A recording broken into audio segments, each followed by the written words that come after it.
www.maurice-info.mu.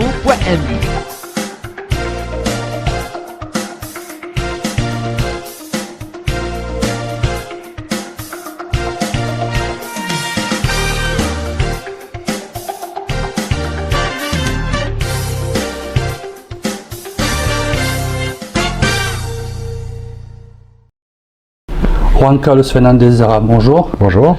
Merci d'être l'invité de l'Écho du mercredi cette semaine. Qu'est-ce qui vous a poussé à postuler pour le poste de CEO à la MIUD, la Mauritius Institute of Directors? Alors c'était un effet de hasard. Un ami de l'IFC qui est basé en Afrique du Sud, qui était en visite à Washington où j'étais basé avant, m'avait parlé du poste qui s'ouvrait. Et étant donné mon expérience internationale, j'ai 10 ans d'expérience internationale en développement à travers l'IFC ou la Banque interaméricaine de développement, je me suis dit que c'était une opportunité très intéressante de venir et d'essayer de mettre à contribution toute mon expérience au sein du MIOD et pour l'économie à Maurice. C'est aussi une région que je ne connaissais pas. C'était une opportunité, on pourrait dire, ou bien c'était un challenge pour... Opportunité, challenge, les deux, une combinaison des deux. Mais j'ai trouvé très intéressant la possibilité de pouvoir venir et de mettre en pratique encore une fois mes connaissances. Succéder à une femme a été facile? C'est très rare, on voit les MIUDs avec des femmes à la tête, c'est plutôt un métier d'homme. C'est facile de succéder à une femme, ça a été facile? C'est ni facile ni difficile, c'est exactement la même chose, je dirais, que de succéder à un homme. De par le passé, j'ai eu plusieurs teams et j'ai eu des teams composés, en fait, tout à fait par hasard, en majorité de femmes. Et la raison était, en réalité, c'est que j'ai dû engager plusieurs personnes dans les pays que je couvrais et il s'est avéré par un concours de circonstances que dans beaucoup de cas, alors même que les entretiens avaient une balance gender homme-femme, les femmes étaient beaucoup plus sérieuses, beaucoup plus posées, beaucoup plus visionnaires de manière mature. Et dans le cas d'entretien que j'avais eu à l'époque, j'ai trouvé que les hommes étaient un peu plus légers, plus ambitieux, sans substance. Et il s'était avéré dans les pays où j'ai engagé des gens qu'on avait donné la préférence aux femmes à compétences égales. Nous trouvions que la femme était... Donc ce que je peux dire, vous êtes un féministe dans une certaine façon? J'aime pas les labels. Les labels. J'aime pas les labels. Je suis pas un féministe, je suis quelqu'un pour l'égalité. Je suis quelqu'un qui considère que la compétence est le maître mot et qu'à compétence égale, il faut donner ses chances à n'importe qui. Le but étant, en tant que manager qui engage des personnes, le but est d'engager la meilleure personne pour le poste. Que ce soit homme, femme, n'a aucune relevance dans le cadre du travail que je fais. Pour moi, ce qui m'intéresse, c'est la personne qui soit la plus apte à remplir le travail. Est-ce que c'est une femme ou est-ce que c'est un homme? Encore une fois, aucune différence. Donc, est-ce qu'on me labelle féministe? Non, j'essaie juste de promouvoir quelque chose qui me semble être correct, juste et normal, à savoir que tout le monde ait les mêmes chances de faire ce qu'ils aiment et de faire ce pourquoi ils sont compétents.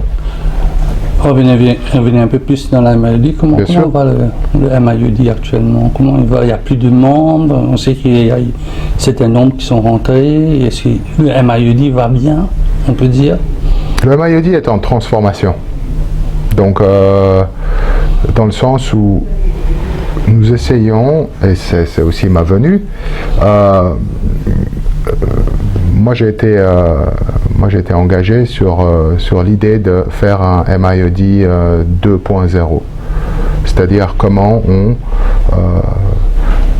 développe encore plus les activités qui avaient été faites auparavant, avant mon arrivée, et comment on essaye de se focaliser sur essayer d'arriver au next level qui serait eh bien plus étendu, plus impactful. J'ai eu l'occasion, Juan Carlos Zara, de suivre quelques cours que vous faisiez à l'époque de l'audit interne, d'autres sujets. Alors, le 2.0, le MIUD 2.0, ça va ressembler à quoi? Alors, l'idée, comparé à ce que j'ai vu, ce que je vais voir. Il y avait... le MIUD 2.0, c'est vraiment d'essayer de venir sur l'élément qui était clé dans la création du MIOD, à savoir d'être un acteur qui aide à changer positivement des pratiques à un niveau macro. Et moi, ce qu'on essaie de faire maintenant, c'est d'être un agent de changement qui, à travers la gouvernance d'entreprise, va aider les entreprises, mais en même temps l'économie à progresser tout en suivant de bons principes de gouvernance d'entreprise. Donc, par exemple, ce que nous voulons faire, c'est nous positionner comme un agent qui permet de mettre ensemble différents acteurs pour parler de sujets relevant importants dans l'axe corporate governance qui vont aider l'économie. À partir de là, on va continuer à faire des trainings, mais de manière plus focalisée par rapport aux thèmes que nous identifions avec l'aide de nos membres, de thèmes qui sont importants. Par exemple, à cause de gender diversity. Nous allons faire, à la suite de la conférence du 28 février, des cours qui vont être axés sur la culture au sein du conseil d'administration. Qu'est-ce que ça veut dire gender diversity? Qu'est-ce que ça veut dire diversity tout court? Et comment les conseils d'administration peuvent adapter leur structure, leur fonctionnement, leurs procédures pour pouvoir s'accommoder à de la diversité. Et alors, à partir de là, nous allons continuer à faire ce que nous faisions, mais d'une manière structurée autour de thèmes que nous pensons, sur la base de l'input de nos membres, être importants. Vous avez dit que là, un MIOD va devenir un acteur de changement. Un acteur de changement, c'est un acteur passif, c'est un acteur actif, parce que vous êtes un peu contrôlé par l'État, vous avez le National Corporate Governance, vous êtes membre dedans aussi, et donc il y a un régulateur à côté. Comment être acteur quand vous avez des régulations à côté? Si je me base sur mon expérience en termes de développement international, généralement, si on veut apporter du changement, il faut être inclusif, il faut être ouvert et il faut essayer de rassembler le plus d'acteurs avec des opinions divergentes autour d'une table pour pouvoir se mettre d'accord, pour pouvoir ensemble discuter et arriver à la meilleure solution. Donc c'est ça le rôle que nous voulons faire. Le fait qu'il y ait le ministère de la bonne gouvernance, le NCCG, nous, qu'il y ait divers acteurs qui font plusieurs choses, nous le voyons comme un élément positif. La force, je pense, va venir de l'alliance, du rapprochement, de la discussion, de l'échange de vues, du débat, et ensuite de l'acceptance de qu'est-ce qui serait la meilleure solution. Donc, nous ne voulons pas imposer une solution. Nous avons des lignes directrices, nous avons des standards que nous trouvons nécessaires et en dessous desquels nous n'allons pas aller. Nous n'allons pas compromettre nos standards de bonne gouvernance d'entreprise, mais nous sommes ouverts ensemble avec les autres acteurs, à trouver une solution qui s'accommode à l'économie mauricienne, aux acteurs mauriciens, en fonction du stade où ils se trouvent. Donc on peut dire la bonne gouvernance à la sauce mauricienne, on peut dire ça, pour que ça cadre un peu, parce que quand on regarde un peu les structures de compagnie, peut-être vous avez fait votre homework, comme on dit dans le métier. Mm-hmm. Il y a des compagnies qui sont des compagnies formées pour le listing, qui sont sur la bourse. Il y a d'autres qui sont des familles familiales depuis des siècles, qui sont rebrand, ils sont en train de mettre un conseil d'administration où c'est un peu loin des membres de la famille. Est-ce que c'est possible de faire la bonne gouvernance avec tout ce genre de compagnies? Bon, c'est pas nouveau aussi. Hein. Ce qu'il faut reconnaître, c'est que déjà, il n'y a pas un système mondial de bonne gouvernance d'entreprise. Il y a des principes fondateurs, des principes clés, à savoir la bonne gouvernance, c'est de se structurer, de s'organiser et d'agir dans une notion de respect vis-à-vis des actionnaires et des autres stakeholders, et c'est de s'organiser pour s'assurer que chacun au sein de l'entreprise joue son rôle dans l'intérêt de l'entreprise, dans l'intérêt des actionnaires, des stakeholders et de l'économie. Maintenant, comment ça se fait? C'est là où il y a des divergences dans les pays. Le système américain de gouvernance d'entreprise est un système qui a évolué en fonction de la réalité des États-Unis qui est un pays où les marchés financiers ont une prédominance. Et donc tout le système de gouvernance d'entreprise américain est axé sur ce modèle qui s'appelle Shareholder Model, qui tend à privilégier toute la communication d'informations aux actionnaires pour montrer la profitabilité de l'entreprise, pour montrer les résultats, etc., etc. En Europe, dans certains pays européens où les marchés de capitaux ne sont pas primordiaux, mais c'est plutôt le financement à travers des banques qui se fait, la notion de gouvernance d'entreprise est moins axée sur l'actionnaire en lui-même, mais plus sur le stakeholder. Et il y a une notion plus ample et plus large lorsqu'on parle de comment une entreprise doit se comporter, etc. Donc il y a une composante plus sociale, si on veut. Donc là, on voit déjà qu'il y a deux divers modèles. En Asie, il y a un modèle différent. Ce qu'ils ont en commun, c'est qu'ils sont tous compatibles dans leurs principes fondateurs, dans leurs principes d'idées, dans leurs valeurs, dans leurs vues. Donc lorsque vous parlez de corporate governance sauce mauricienne, moi je trouve ça a une connotation péjorative. Moi je dirais corporate governance Mauritian case, c'est-à-dire qui s'adapte à la réalité de l'économie, au niveau de développement du pays et aux ambitions du pays. Donc en fonction, c'est reconnaître ce qui a été fait et ce qui doit être fait vis-à-vis de la vision du pays. Si le pays veut devenir une place financière internationale, eh bien il faut pousser la vision, il faut pousser les standards pour arriver à ce niveau-là. Donc faire un état des lieux de où nous sommes aujourd'hui et qu'est-ce qu'il faut faire pour aller là-bas. Et c'est là où nous voulons jouer comme agent de changement, c'est-à-dire nous voulons être cet ambassadeur qui va mettre ensemble tous les acteurs pour contribuer à cette discussion, de dire comment on fait pour aller là-bas. Je ne pas là-bas, il faut réunir tout le monde. Vous avez le consensus pour le volet du jour là. Aujourd'hui, vous avez le consensus vers le Mauritian case, comme vous dites. On y travaille. Où il y a des frictions, on veut aller un petit peu plus vers l'européen, vers l'américain, vers l'asiatique, ou bien faire un modèle vraiment mauricien. Alors, faire un modèle complètement mauricien à 100%, ça ne va pas être possible, parce que ça voudrait dire réinventer la roue, et ça a déjà été fait dans d'autres pays. Donc, autant utiliser ce qui a été fait. Moi, je suis partisan de prendre connaissance de ce qui a été fait à travers le monde, de regarder ce qui a marché et ce qui n'a pas marché, histoire de gagner du temps et de ne pas faire les erreurs que d'autres ont fait par le passé.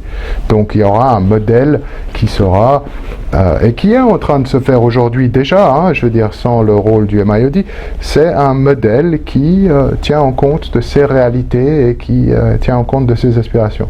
Alors, est-ce qu'il y a un consensus complet? Nous, on travaille à justement essayer de discuter avec le plus d'acteurs possible pour donner notre vision, pour être inclusive et pour s'assurer que tout le monde pousse dans la même direction. Parce que le plus d'acteurs il y a qui sont prêts à aller dans une direction, plus ça donne de la légitimité, plus ça donne du poids et plus les chances de succès sont grandes. Juan Carlos Zara, quelle est votre conception de la bonne gouvernance? Alors pour moi, encore une fois, la bonne conception de la bonne gouvernance, c'est au-delà de la forme. Bien évidemment, il y a des processus qu'il faut suivre, des règles écrites, de la formalité, mais il faut aller au-delà, parce que beaucoup de scandales ont démontré qu'une entreprise peut tout avoir au niveau de la forme, mais qu'en réalité, par exemple, le conseil d'administration ne se parle pas, qu'il n'y a pas de débat, qu'il y a quelques personnes qui dirigent les débats dans une direction et qu'en réalité, ça ne marche pas. Le cas d'Enron, et je suis désolé de revenir à un cas aussi vieux, mais ça reste un cas d'école. Enron avait tout ce qu'il fallait pour marcher, toutes les meilleures procédures, toutes les meilleures règles, les meilleurs membres du conseil d'administration en termes de qualité, d'expérience, mais il s'est avéré, après coup, que les membres du conseil d'administration ne travaillaient pas de manière collégiale. Ils travaillaient de manière individuelle et chacun essayait d'imposer son point de vue. Et c'est ce qui, entre autres, a fait que Enron n'a pas réussi. Donc, ma vue de la bonne gouvernance, c'est une gouvernance qui tient compte du composant, du facteur humain, c'est-à-dire un conseil d'administration est avant tout un groupe de personnes qui se retrouvent et qui doit pouvoir arriver à un consensus dans un débat sain, dans un débat d'idées, dans lequel il y a une acceptation que l'idée individuelle peut être agrémentée de vues divergentes, de vues diverses, pour arriver à une solution qui est meilleure que la somme des individus.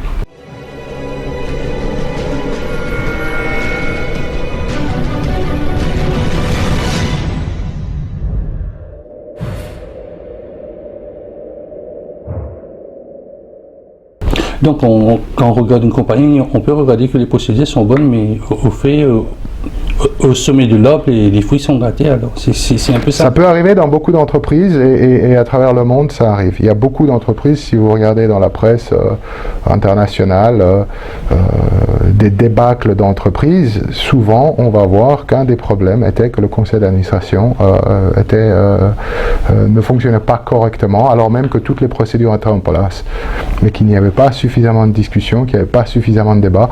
À l'inverse, vous pouvez regarder beaucoup d'entreprises qui fonctionnent très bien, qui ont des conseils d'administration divers en termes d'expérience, de genre, d'expérience non seulement d'industrie, mais en même temps de région, etc. Et ces entreprises-là sont beaucoup plus innovantes, beaucoup plus rapides, réactives, attirent beaucoup plus de talents, etc. Donc, il y a de tout. Même ici à Maurice, il y a des entreprises qui sont très avancées, il y a des entreprises qui doivent rattraper, mais qui ont envie de le faire, mais qui ne savent pas forcément comment. Donc, vous avez du travail alors pour aider ces entreprises à se remettre à niveau, à avoir un bon board of directors? C'est l'idée, bien évidemment, il y a pas mal à faire. Mais, il y avait une idée qui tournait au sein du MIED, qu'il fallait professionnaliser les directeurs, ceux qui siègent dans des conseils d'administration. C'est toujours on ou bien le 2.0 va mettre ça un peu de côté parce que... Là, on est en train de par exemple, encore une fois, la conférence sur le genre que nous allons faire le 28 est une première quelque part au sein du MIED. Je veux dire, c'est un événement qui a une certaine ampleur où nous avons réussi à réunir beaucoup d'acteurs différents. Nous avons la présence de la présidente de Maurice, nous avons la présence de diverses ambassades, ensuite divers acteurs économiques du pays importants qui ont accepté notre appel de venir se réunir pour discuter justement de l'absence de femmes dans les postes élevés aux entreprises. On va y revenir tout de suite. Voilà, mais je réponds à votre question pour dire, donc, nous avons été occupés à élaborer une nouvelle stratégie, à commencer à la mettre sur pied et nous continuons à travailler, à ensuite analyser qu'est-ce qui fonctionnerait le mieux au niveau des trainings, des travails avec les entreprises, tout en gardant cet esprit d'agent de changement. Donc, il y a du travail, on y travaille et on va faire la professionnalisation des directeurs, mais nous essayons de voir avec quels partenaires, comment et quel serait l'approche qui donnerait les meilleurs résultats. Je ne crois pas dans l'imposition pure et simple. Il faut aussi convaincre et amener les gens à comprendre la nécessité de le faire. À partir de là, nous pouvons faire une certification professionnelle. Mais je pense qu'il faut le faire d'une manière qui inclut, qui convainc le plus de participants possible, et nous y travaillons actuellement. Il y a quelques jours, vous avez lancé le nouveau National Code of Good Governance. Alors, c'est quoi? Parce que je vois en 2017, quand je vois sur la couverture, il y a le 2016. Alors pourquoi? Pour ça, c'est décalage de temps ou c'est à cause de certains événements qu'on mettra de côté? C'est pourquoi que le lancement a été légèrement différent? Moi, je suis arrivé ici en mai 2016. Et j'ai pas été impliqué dans l'élaboration du code. Donc je saurais vous dire pourquoi. Ma compréhension, c'est qu'il a été écrit en 2016 et là il a été lancé la semaine passée. On est en 2017. Voilà, je veux dire la date qui est sur le code est celle de, je veux dire, il y a un élément de rédaction et ensuite de dissémination. C'est tel que je le vois. Qu'est-ce qui va changer? Qu'est-ce qui va changer pour la bonne gouvernance pour le pays, à part que ça va rentrer en action, je pense, le 1er juillet 2017. Voilà. Les premiers rapports en 2018, vers le 30 juin 2018. Bon, ça veut dire les premiers rapports vont sortir peut-être vers septembre 2018. Qu'est-ce qui va changer dans ces rapports, à part qu'on va voir des chiffres.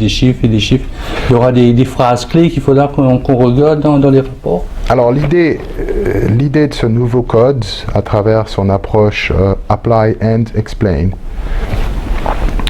le code a adopté une approche de principes. Donc il y a 8 principes qui sont généraux.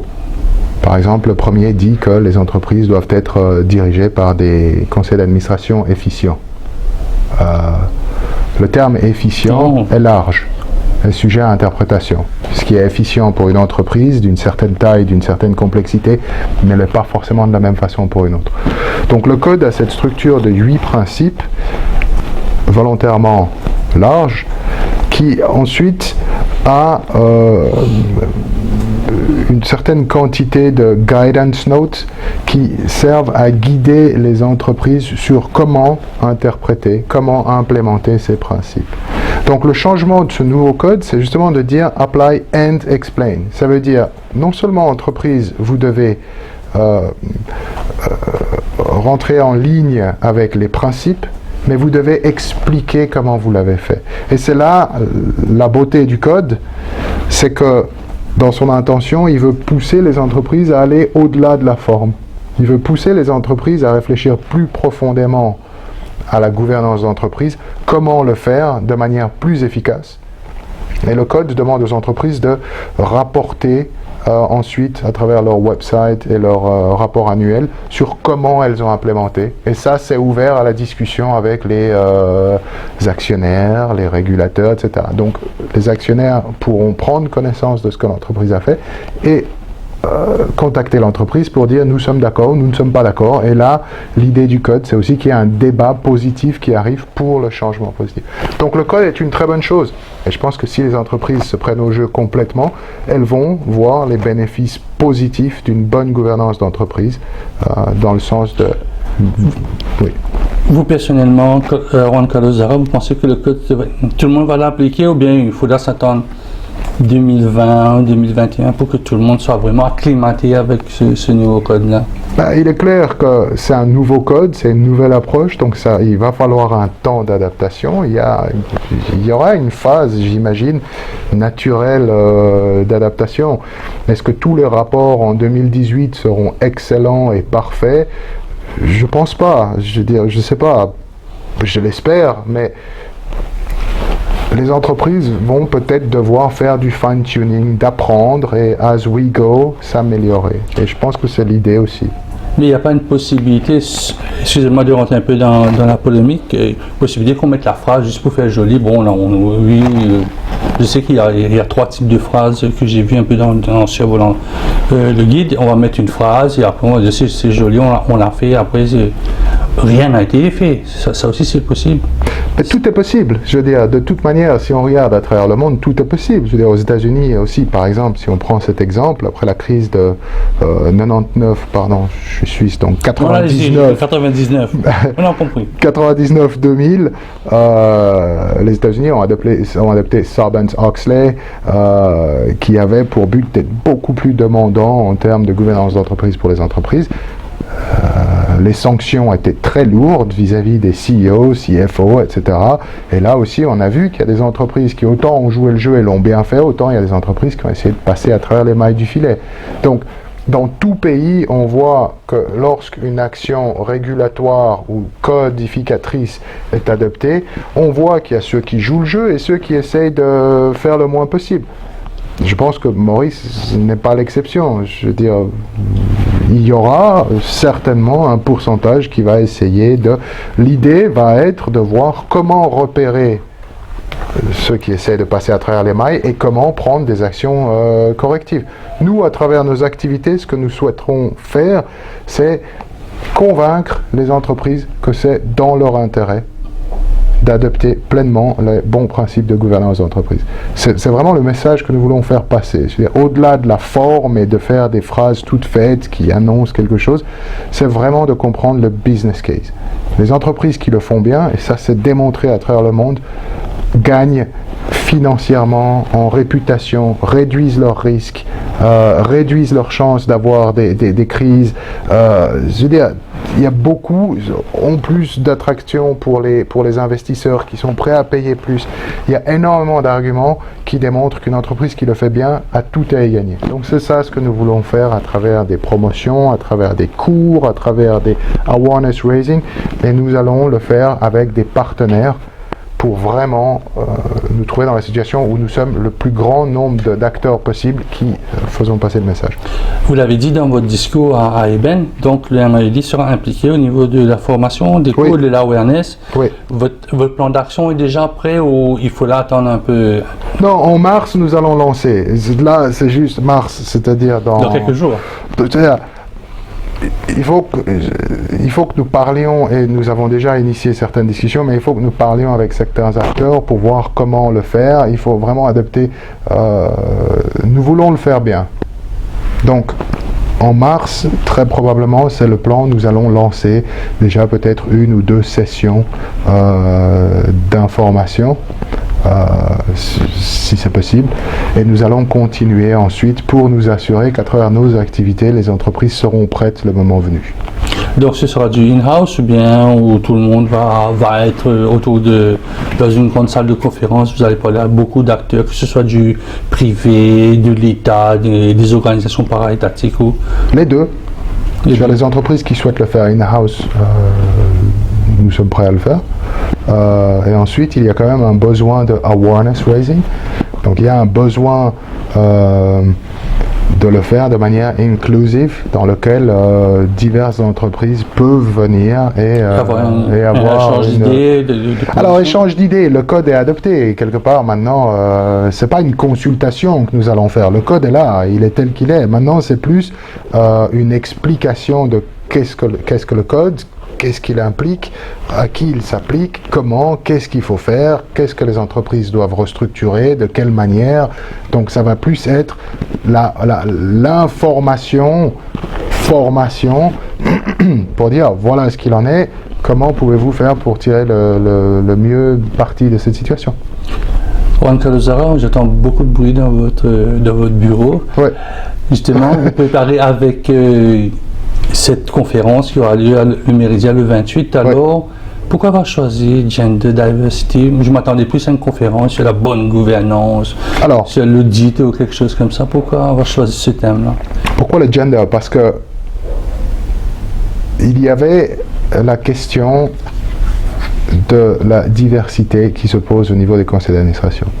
Et nous avons regardé des études par rapport à l'île Maurice et nous avons comparé avec des études qui sont faites dans d'autres pays comparables, plus avancés, etc. Et nous sommes arrivés à la prise de conscience qu'ici, dans ce pays, la proportion de femmes dans les conseils d'administration est aussi entre 4 et 7%. Ce qui est très bas lorsqu'on regarde comparativement à d'autres pays.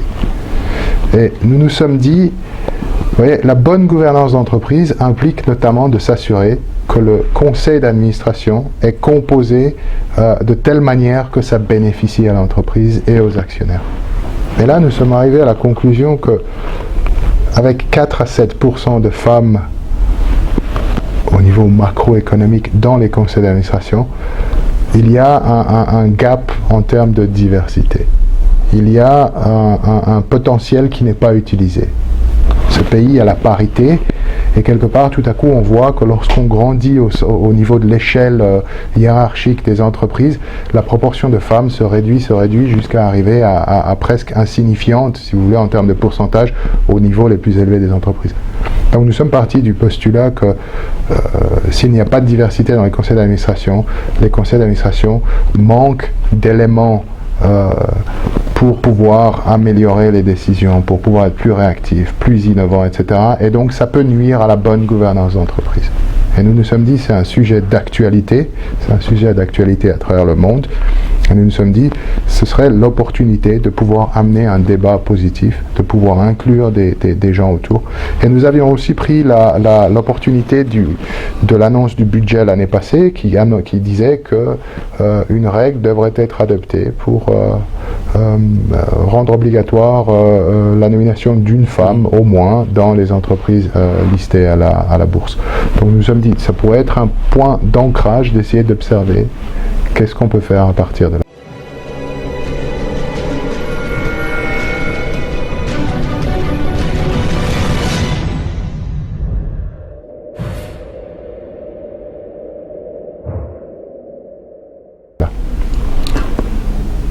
C'est réalisable ça? Une femme dans le conseil d'administration par rapport aux compagnies qui sont cotées en bourse?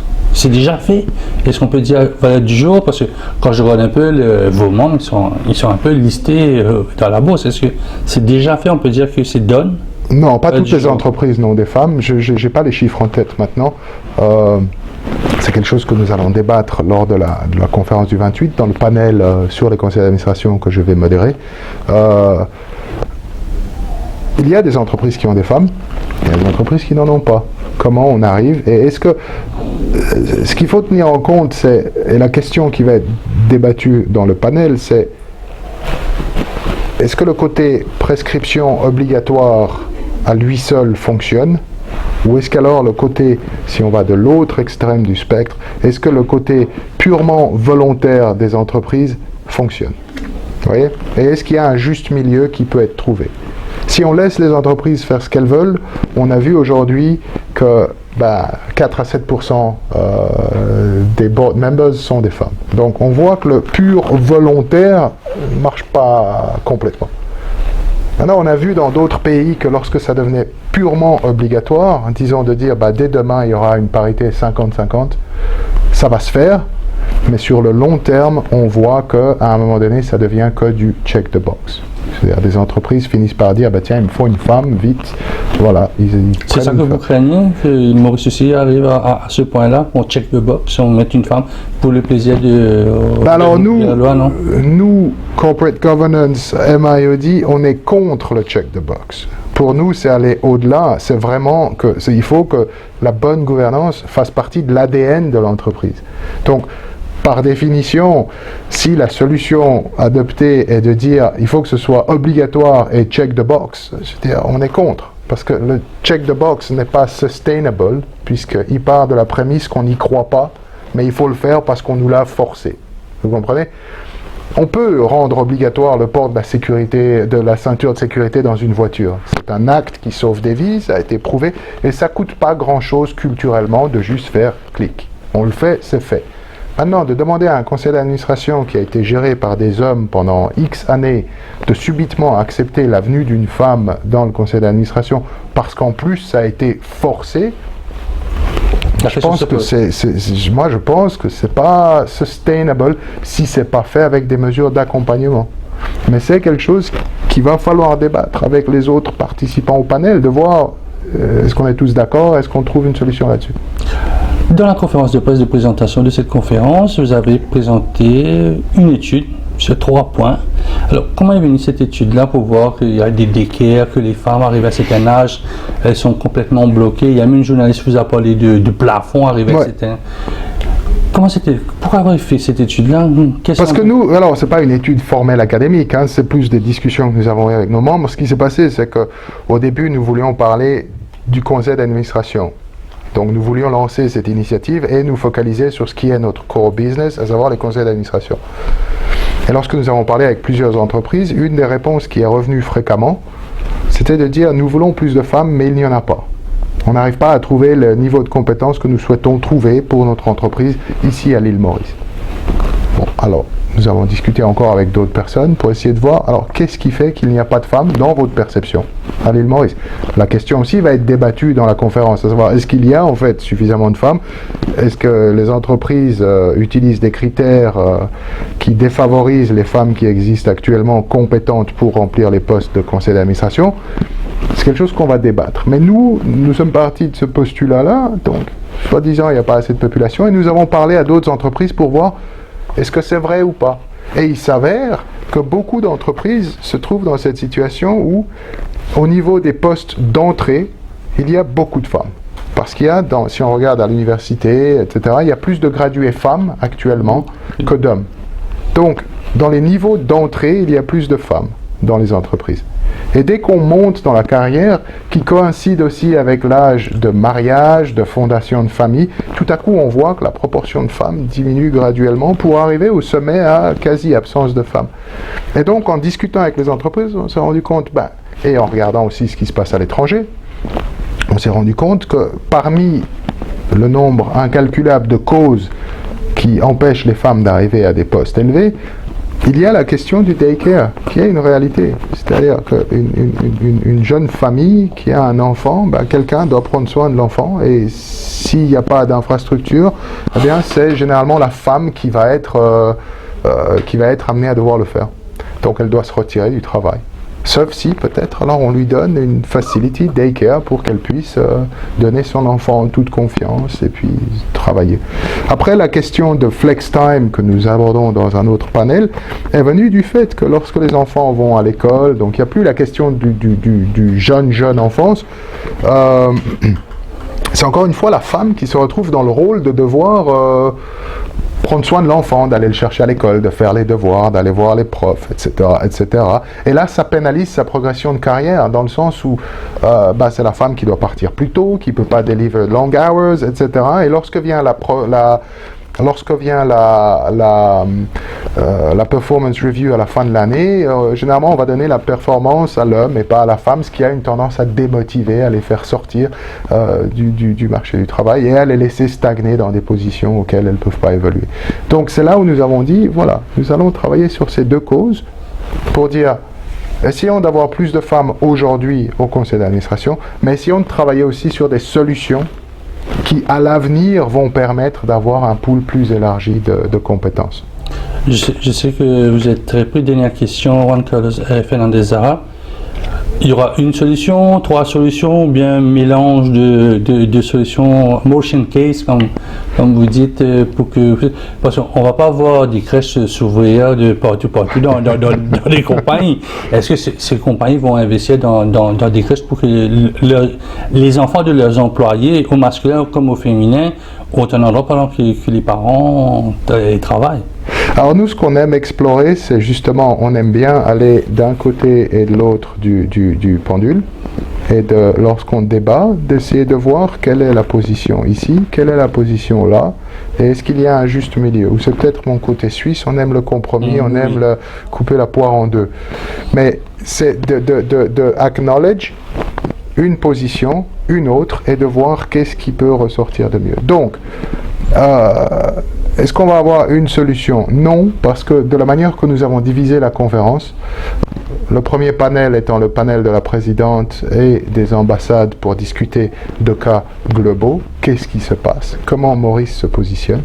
Ensuite, nous allons aborder le daycare avec des panélistes, un modérateur, FlexTime et le board. Ce que nous attendons de voir, c'est que chacun de ces 3 panels, donc Daytime, FlexTime et Daycare, FlexTime et Board, va avoir son propre groupe de travail qui va essayer de trouver une solution sur les 6 prochains mois après la conférence. Et nous allons rapporter à nouveau à la presse là-dessus. Nous allons rapporter au public, de dire qu'est-ce qui se fait. Et l'idée étant d'essayer de trouver une solution par cause. Alors, les groupes peuvent coordonner entre eux, mais l'idée va être d'essayer de trouver une solution par cause. Juan Carlos Fernandez-Zara, merci beaucoup. Merci à vous. J'espère vous voir le... Moi aussi, je serai sûrement présent au Méridien le 28. Merci beaucoup. Merci.